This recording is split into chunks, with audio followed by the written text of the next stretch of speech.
माता रानी का ध्यान करो जब भी तुम कोई काम करो। माता रानी का ध्यान करो जब भी तुम कोई काम करो। झोली सबकी भरती है दाती शाम सवेरे जाप करो।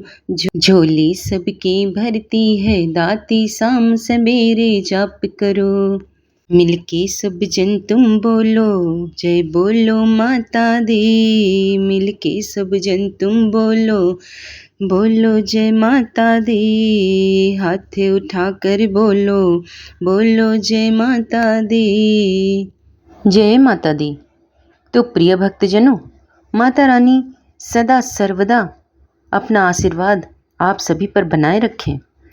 और इसी के साथ शुरू करते हैं आज का अध्याय, जिसमें सुनेंगे सात्विक राजा और तामस यज्ञों का वर्णन, मानस यज्ञ की महिमा और व्यास जी द्वारा जन्मेजय को देवी यज्ञ के लिए प्रेरित करना। राजा बोले, हे स्वामिन, अब आप उन देवी के यज्ञ की विधि का पूर्ण रूप से सम्यक वर्णन कीजिए। उसे सुनकर मैं यथाशक्ति प्रमाद रहित होकर वह यज्ञ करूँगा। उस यज्ञ की पूजा विधि, उसके मंत्र, होम द्रव्य, उसमें कितने ब्राह्मण हों और दक्षिणा, इन सभी के बारे में निसंकोच बताइए। व्यास जी बोले, सुनिए, अब मैं आपसे देवी के यज्ञ का विधान पूर्वक वर्णन करूँगा। अनुष्ठान में विहित कर्म के अनुसार यह यज्ञ सात्विक, राजस तथा तामस भेद से सजा 3 प्रकार का समझा जाना चाहिए। मुनियों के लिए सात्विक यज्ञ, राजाओं के लिए राजस यज्ञ और राक्षसों के लिए तामस यज्ञ, ज्ञानियों के लिए निर्गुण यज्ञ और वैराग्य युक्त लोगों के लिए ज्ञानमय यज्ञ कहा गया है। मैं आपसे विस्तार पूर्वक वर्णन कर रहा हूँ। जिस यज्ञ में देश, काल, द्रव्य, मंत्र, धारण, ब्राह्मण तथा श्रद्धा ये सब सात्विक हों, उसे सात्विक यज्ञ कहा गया है। हे भूतल, यदि द्रव्य शुद्धि, क्रिया शुद्धि और मंत्र शुद्धि के साथ यज्ञ संपन्न होता है तब पूर्ण फल की प्राप्ति अवश्य होती है, अन्यथा नहीं होती। अन्याय के द्वारा उपार्जित किए गए धन से यदि पुण्य कार्य किया जाता है तो इस लोक में यश की प्राप्ति नहीं होती और परलोक में उसका कोई फल भी नहीं मिलता। इसलिए न्यायपूर्वक उपार्जित धन से सदा पुण्य कर्म करना चाहिए। ऐसा कार्य उस लोक में कीर्ति तथा परलोक में आनंद के लिए है। राजेंद्र, आपके सामने इसका प्रत्यक्ष प्रमाण है। पांडवों ने यज्ञों में ये उत्तम राजसीय यज्ञ किया था, जिसके समाप्ति पर उन्होंने श्रेष्ठ दक्षिणा भी दी थी, जिसमें महामानस्वी यादवेंद्र साक्षात भगवान कृष्ण विद्यमान थे और भारद्वाज आदि पूर्णतः विद्यानिष्ठ ब्राह्मणों ने किस यज्ञ का संपादन किया था, उस यज्ञ को विधिवत संपन्न करने के पश्चात 1 मास के भीतर ही पांडवों को महान कष्ट प्राप्त हुआ था तथा कठोर वनवास भोगना पड़ा। द्रौपदी का अपमान हुआ, युधिष्ठिर की जुए में पराजय हुई, पांडवों को वनवास हुआ और उन्हें तरह तरह का घोर कष्ट मिला। तब यज्ञ से होने वाला फल कहाँ चला गया? महामनस्वी पांडवों को राजा विराट की दास्ता करनी पड़ी और नारियों में श्रेष्ठ द्रौपदी को कीचक ने प्रताड़ित किया। उस संकट काल में विशुद्ध हृदय वाले ब्राह्मणों के आशीर्वाद कहाँ चले गए थे और कृष्ण की भक्ति कहाँ चली गई थी? जिस समय परम सुंदरी पतिव्रता द्रौपदी को बाल पकड़कर घसीटा जा रहा था, उस समय उस बेचारी की रक्षा किसी ने भी नहीं की। जिस यज्ञ में देवाधीश भगवान श्री कृष्ण रहे हों, जिस यज्ञ के कर्ता धर्मराज युधिष्ठिर हों, उस यज्ञ का विपरीत फल मिलने का कारण अवश्य हो। धर्मानुष्ठान में कोई कमी रह गई होगी, ऐसा समझना चाहिए। यदि कहा जाए कि प्रारब्ध ही ऐसा था तो सभी शास्त्र निष्फल हो जाएंगे और वेद मंत्र तथा अन्य धर्म ग्रंथ निरर्थक सिद्ध होंगे, इसमें संशय नहीं है। प्रारब्ध तो अवश्य भावी है। इस कथन को यदि स्वीकार कर लिया जाए तो सभी साधन निष्फल और सभी उपाय व्यर्थ हो जाएंगे। सभी वेद शास्त्र अर्थवाद के रूप में परिणत हो जाएंगे, सभी क्रियाएं निरर्थक हो जाएंगी और स्वर्ग प्राप्ति के लिए तप तथा वर्ण धर्म शब्द व्यर्थ हो जाएंगे। केवल प्रारब्ध को ही हृदय में धारण करने से सभी प्रमाण व्यर्थ हो जाएंगे। अतएव भाग्य तथा उपाय दोनों को मानना चाहिए।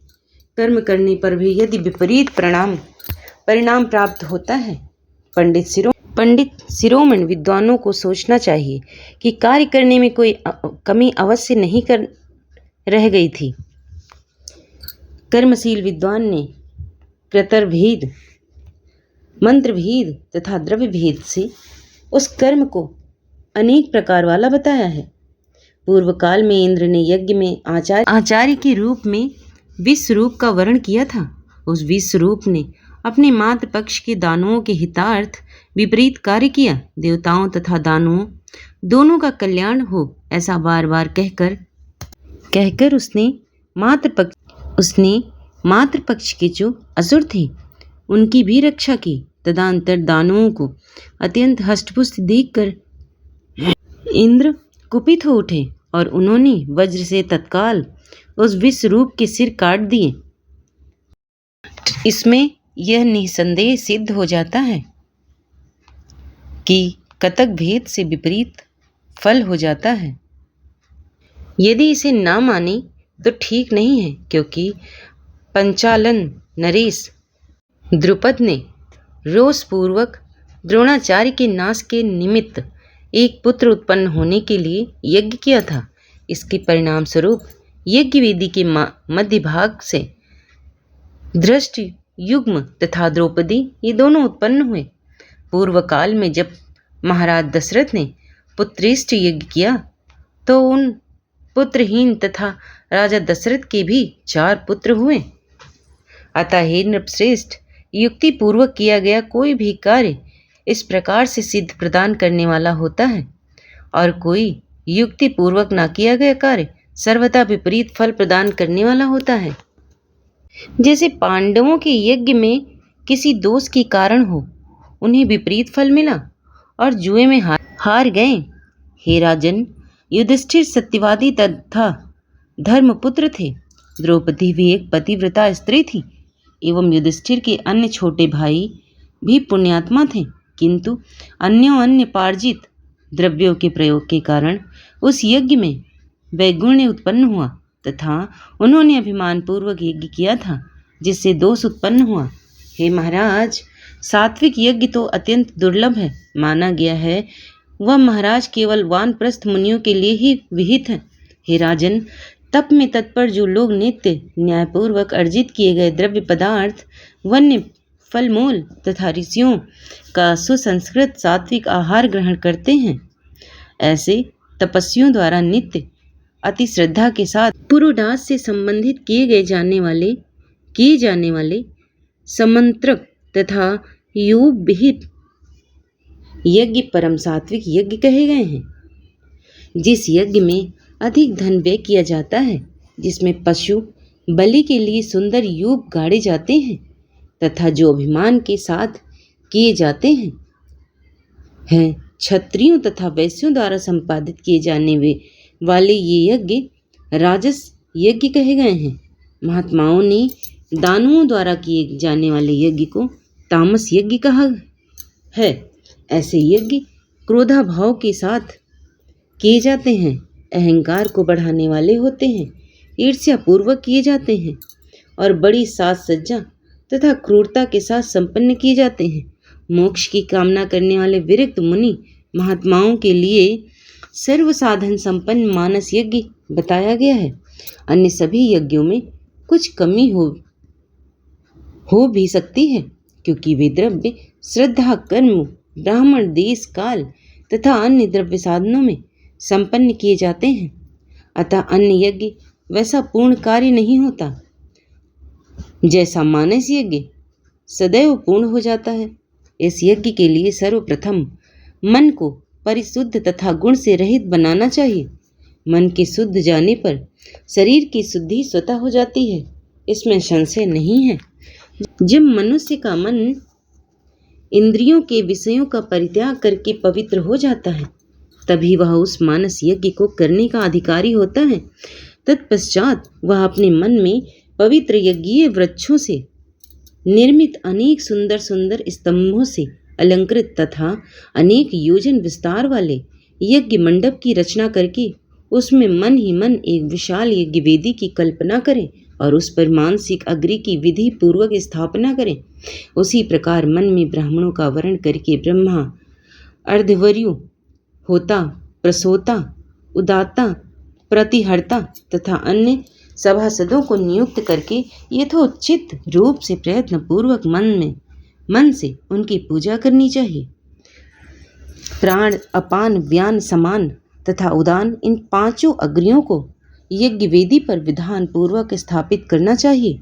उनमें प्राण को ग्राह्यपत्य अग्नि, अपान को आह्वनीय अग्नि को, व्यान को दक्षिणाग्नि, समान को आवस्थ्य अग्नि तथा उदान को सभ्य अग्नि कहा गया है।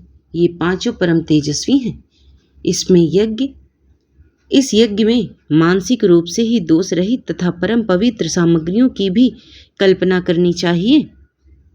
इस यज्ञ में होता तथा यजमान दोनों के रूप में मन ही होता है। निर्गुणा तथा अविनाशी ब्रह्मा इस यज्ञ में अधिदेवता होते हैं।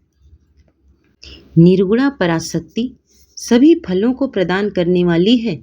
उन वैराग्यदायिनी कल्याणकारिणी ब्रह्म विद्या समस्त जगत की आधार स्वरूपा तथा जगत को व्याप्त करके सर्वत्र विराजमान रहने वाली आदिशक्ति स्वरूपा भगवती को प्रसन्न करने के उद्देश्य से द्विज को मनः कल्पित हवन सामग्रियों की आहुति अपने प्राण रूपी अग्नि में देनी चाहिए। हे प्रभु, मानस हवन के पश्चात अपने मन को आलंबन रहित करके कुंडलिनी की मुख मार्ग से अर्थात सुषुप्ना रंध्र द्वारा शाश्वत ब्रह्मा में अपने प्राणों की भी आहुति दे देनी चाहिए। अपनी अनुभूति से स्वयं का साक्षात्कार करके तथा माहेश्वरी को अपनी आत्म स्वरूपा जानकर समाधि योग से शांत चित्त होकर ध्यान करना चाहिए। इस प्रकार जब एक साधक सभी प्राणियों में अपने आप को तथा अपने में सभी प्राणियों को देखने लगता है, तब वह भूतात्मा उन कल्याण स्वरूप भागवती का दर्शन प्राप्त कर लेता है और उन सच्चिदानंद स्वरूपिणी का दर्शन करके ब्रह्मा ज्ञानी हो जाता है। हे भूपाल, तब उसका सब माया जनित प्रपंच जलकर भस्म हो जाता है। केवल प्रारब्ध कर्म का भोग करने के लिए ही शरीर रहता है।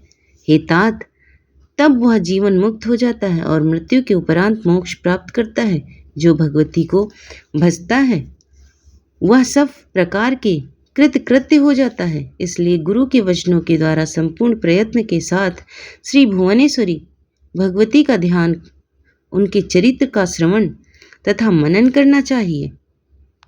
हे राजन, इस प्रकार किया हुआ यज्ञ मोक्षप्रद होता है, इसमें संदेह नहीं है। इसके अतिरिक्त अन्य सकाम यज्ञ विनाशोन्मुख होते हैं। मनीषी विद्वान वेदानुशासन बताते हैं कि स्वर्ग की इच्छा रखने वाले को विधि पूर्वक अग्निष्टोम यज्ञ करना चाहिए। मेरी समझ से पुण्य क्षीण होने पर पुनः उन्हें मृत्यु लोक में आना ही पड़ता है। अतः 6 फल वाला वह मानस यज्ञ ही श्रेष्ठ है। विजय की इच्छा रखने वाला राजा इस मानस यज्ञ को संपन्न नहीं कर सकता।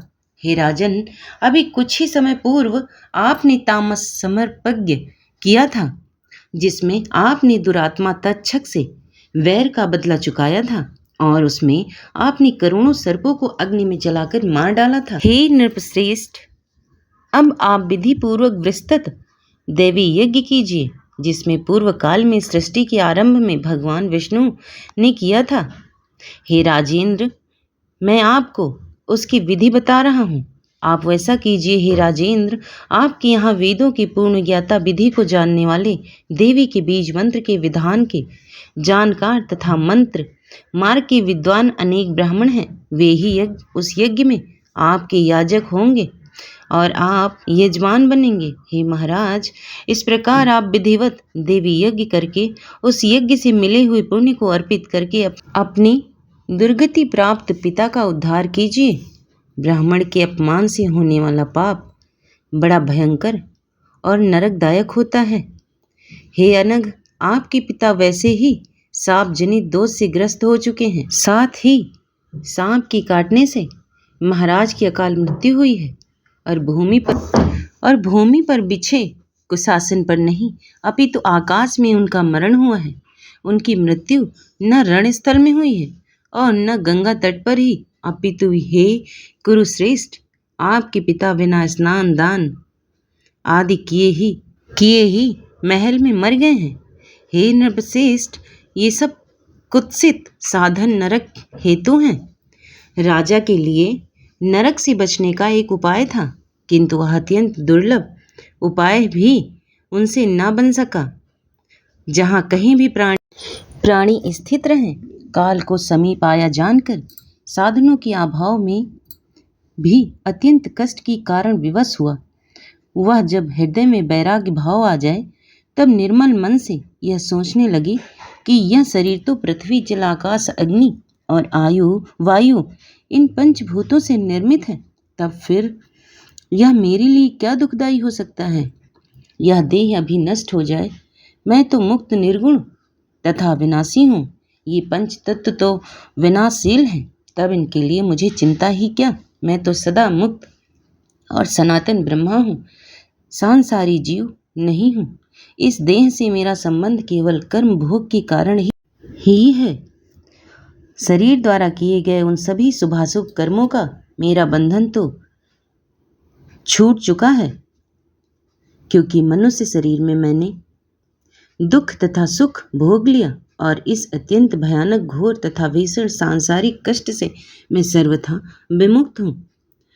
इस प्रकार का चिंतन करता हुआ पुरुष यदि स्नान दान रहित भी मृत्यु प्राप्त करता है, तो भी वह पुनः जन्म लेने के दुख से छूट जाता है। यह सर्वोत्कृष्ट साधन कहा गया है, जो योगियों के लिए भी दुर्लभ है। हे नृपस्तम, आपके पिता ने ब्राह्मण के द्वारा किए गए उस शाप को सुनकर भी अपने शरीर के प्रति मोह रखा और वैराग के आश्रय नहीं लिया। उनकी यह प्रबल इच्छा थी कि मेरा यह शरीर सदा निरोग रहे, मैं निष्कंटक राज्य करता रहूं और चिरकाल तक कैसे जीता रहूं। इस भाव से उन्होंने सचिवों को आज्ञा दी कि वे सर्प विष उतारने का मंत्र जानने वालों को बुलाओ। राजा ने औषध मणि मंत्र तथा उत्तमोत्तर यंत्रों का संग्रह किया और वे एक ऊंचे महल पर आरूढ़ हो गए। उस समय उन्होंने न स्नान किया और न दान किया और न भगवती का स्मरण ही किया। दैव को प्रधान मानकर वे भूमि पर भी नहीं सोए। कल के प्रभाव के कारण एक तपस्वी के प्रति अपमान जन्य पाप करके घोर मोहरूपी सागर में डूबकर महल के ऊपर सर्प के डसने से वे मर गए। ऐसे आचरण से अवश्य ही नरक होता है। इसलिए हे नृपश्रेष्ठ, अपने इस पितामह का पाप से उद्धार कीजिए।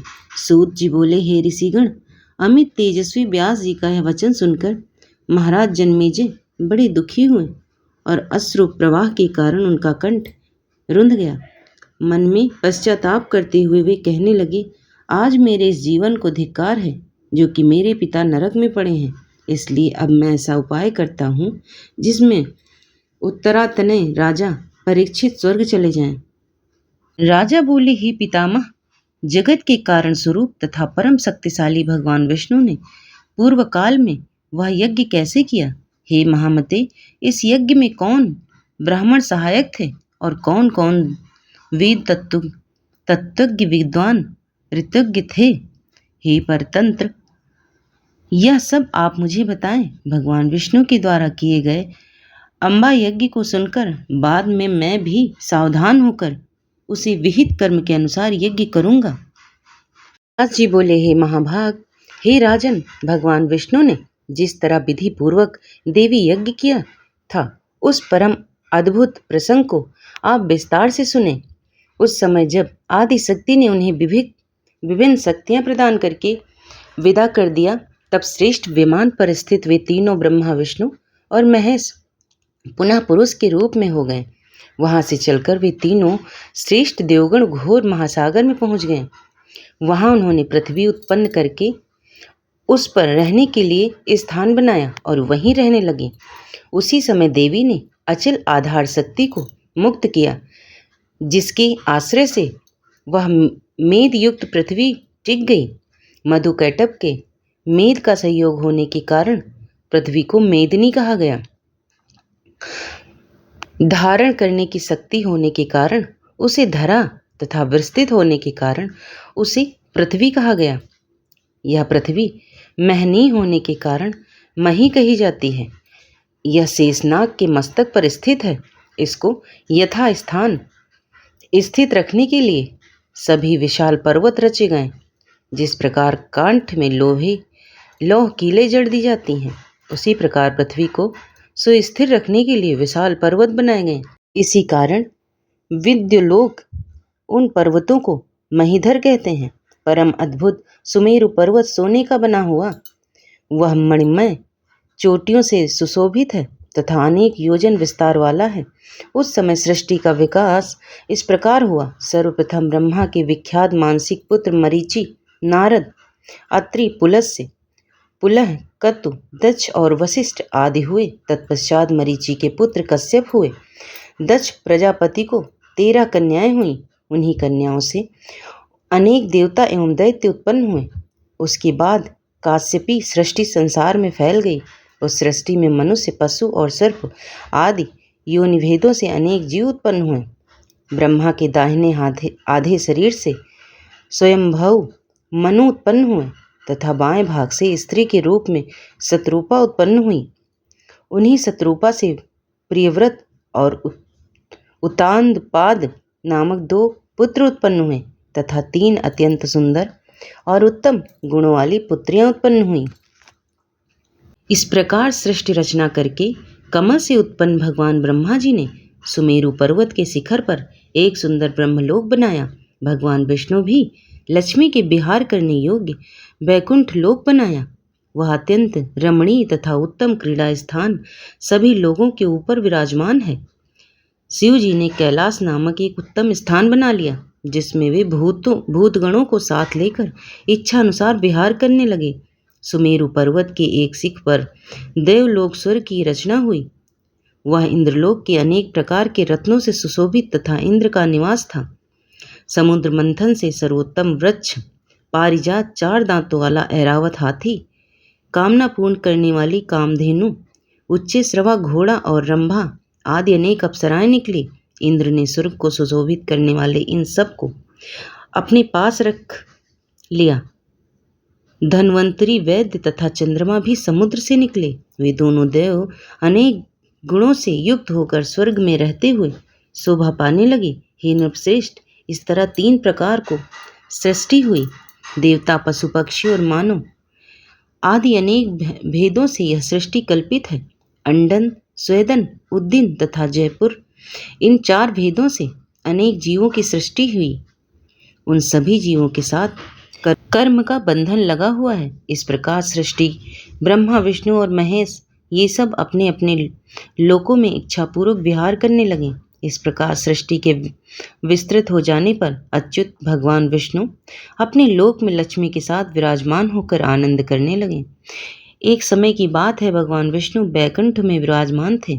उन्हें एकाएक अमृत सागर में विद्यमान तथा मणियों से सुशोभित उस द्वीप का स्मरण हो आया, जहाँ महामाया दर्शन करके उन्होंने शुभ मंत्र प्राप्त किया था। तदनंतर जिन भगवती के द्वारा वे पुरुष से स्त्री बना दिए गए थे, उन परम शक्ति का स्मरण करके लक्ष्मीकांत भगवान विष्णु ने अम्बा यज्ञ करने का मन में निश्चय कर लिया। इसके बाद अपने धाम से उतरकर उन्होंने शिव, ब्रह्मा, वरुण, इंद्र, कुबेर, अग्नि, यम, वशिष्ठ, कश्यप, दक्ष, वामवेद तथा बृहस्पति को आमंत्रित करके अत्यंत विस्तार के साथ यज्ञ संपन्न करने के लिए अत्यधिक मूल्य वाली, सात्विक तथा मनोरम बहुत सी सामग्रियां एकत्र की। उन्होंने शिल्पियों द्वारा विशाल यज्ञ मंडप बनवाया और 27 महान व्रती ऋतुजों का वर्ण किया। तत्पश्चात अग्नि स्थापना के लिए बड़ी बड़ी वेदियां बनाई गई। ब्राह्मण गण बीज सहित देवी मंत्रों का जप करने लगे। विधिवत प्रज्वलित की गई अग्नि में ब्राह्मण यथेच्छ हव्य पदार्थ की आहुति देने लगे। इस प्रकार विस्तृत होम कृत्य संपन्न होते ही भगवान विष्णु को संबोधित करके मधुर अक्षरों तथा स्पष्ट स्वरों से युक्त आकाशवाणी हुई, हे हरे हे विष्णु, आप सदा देवताओं में श्रेष्ठतम होंगे। सभी देवगणों में आप मान्य, पूज्य तथा समर्थ होंगे। संसार में इंद्र सहित ब्रह्मा आदि सभी देवता आपकी अर्चना करेंगे। हे विष्णु, पृथ्वी सभी मानव आपकी भक्ति से युक्त होकर रहेंगे और आप सभी मनुष्यों को वर देने वाले होंगे। आप सभी देवताओं को वांछित फल प्रदान करने वाले महान परमेश्वर होंगे। सभी यज्ञों में प्रधान रूप से सभी यज्ञों के द्वारा आप ही पूजे जाएंगे। लोग आपकी पूजा करेंगे और आप उनके लिए वरदाता होंगे। राक्षसों के द्वारा अत्यधिक प्रताड़ित किए गए जाने पर देवगण आपका आश्रय ग्रहण करेंगे। हे पुरुषोत्तम, आप सभी के शरणदाता होंगे। आपके विस्तार वाले वेदों तथा सभी गुणों में आप ही पूज्यतम होंगे और आपकी महान कीर्ति होगी। इस पृथ्वी तल पर जब जब धर्म का ह्रास होगा तब तब आप शीघ्र अपने अंश से अवतार लेंगे, धर्म की रक्षा करेंगे।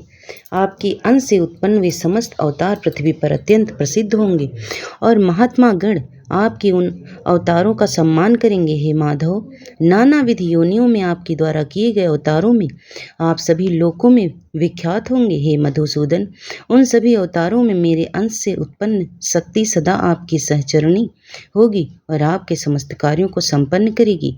वह शक्ति वाराही, नरसिंही आदि भेदों से अनेक प्रकार की होगी। वे शक्तियाँ सभी प्रकार के आभूषणों से अलंकृत भव्य स्वरूप वाली एवं नानाविध शस्त्रों से सज्जित होंगी। हे विष्णु, आप उन शक्तियों से सदैव युक्त रहेंगे। हे माधव, मेरे द्वारा प्रदत्त वरदान के प्रभाव से आप देवताओं के समस्त कार्य सिद्ध करेंगे। आप लेस मात्र भी अभिमान करके उन शक्तियों का कभी अपमान न कीजिएगा, अपितु हर प्रकार से प्रयत्नपूर्वक उन शक्तियों का पूजन तथा सम्मान कीजिएगा। समस्त कामनाओं को प्रदान करने वाली वे शक्तियाँ भारतवर्ष में मनुष्यों द्वारा विविध प्रतिमाओं से प्रतिष्ठित होकर पूजी जाएंगी। हे देवाएस, उन शक्तियों की तथा आपकी कीर्ति पृथ्वी मंडल पर समस्त सातों द्वीपों में प्रसिद्ध होगी। हे महाभाग, भूमंडल पर सकाम मनुष्य अपने मनोरथों को पूर्ण करने के लिए आपकी तथा उन शक्तियों की निरंतर उपासना करेंगे। हे हरे, वे लोग अर्चनाओं में अनेक भावों से युक्त होकर नानाविध उपहार, वैदिक मंत्रों तथा नाम जप से आपकी आराधना करेंगे। हे मधुसूदन, हे देवेश, मनुष्यों के द्वारा सुपूजित होने के कारण आपकी महिमा पृथ्वी लोक तथा स्वर्गलोक में वृद्धि को प्राप्त करेगी। व्यास जी बोले, इस प्रकार भगवान विष्णु को वरदान देकर वह आकाशवाणी चुप हो गई। उसे सुनते ही भगवान विष्णु भी प्रसन्नचित्त हो गए। तत्पश्चात यज्ञ का विधि पूर्वक समापन करके तथा उन देवताओं, ब्रह्मपुत्रों और मुनियों को विदा करके सर्वसमर्थ गरुड़ध्वज भगवान विष्णु अपने अनुचरों के साथ वैकुंठ धाम को चले गए। तदनंतर विस्मय के कारण यज्ञ विषयक वार्ता करते हुए वे समस्त देवता अपने अपने लोकों का तथा मुनिजन अपने अपने पवित्र आश्रमों को अति प्रसन्नतापूर्वक चले गए। आकाश से प्रादुर्भूत उस कर्णप्रिय तथा परम विशद वाणी को सुनकर सबके हृदय पराप्रकृति के प्रति भक्तिभाव उत्पन्न हो गए।